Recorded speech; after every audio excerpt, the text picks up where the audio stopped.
Salam dostlar, bugün sizlerle Minecraft P Android APK Android necə telefona yüklənir onu göstərəcəm. İlk öncə Google'a girək. Google'a girdik. Bura yazaq.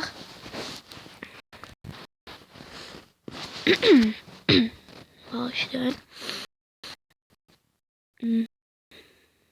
Minecraft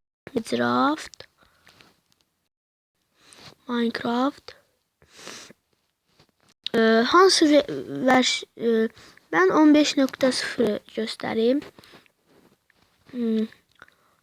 APK 15.0 APK cepte indir.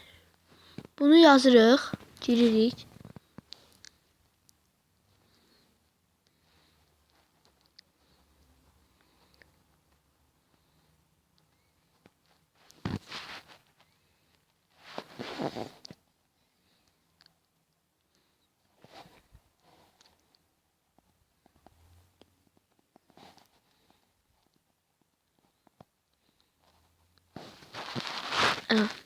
İndi buna baxırıq, bastıq.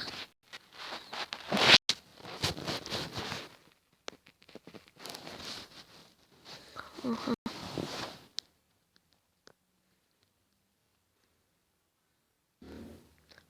Bas.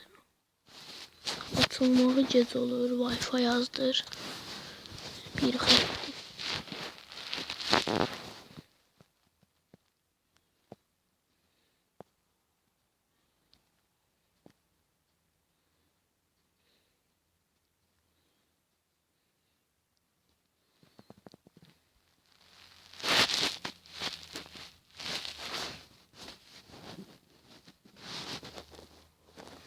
Dostlar açılacaq indi bir dəqiqə.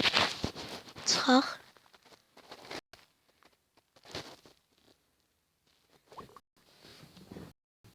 Orasını kəsdim çünki açılmağı çox gec vaxt aldı. Yazdıqdan sonra Minecraftda belə bir yer gəlir. Lap alta edirik. Burada telefonuna indir var. Oraya basırıq üstünə. Ben yükləmişəm.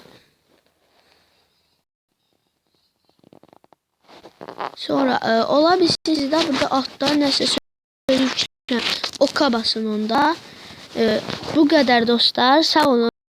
Minecraft kanalına abunə olmağı unutmayın. Like atın videoma. Sağ olun.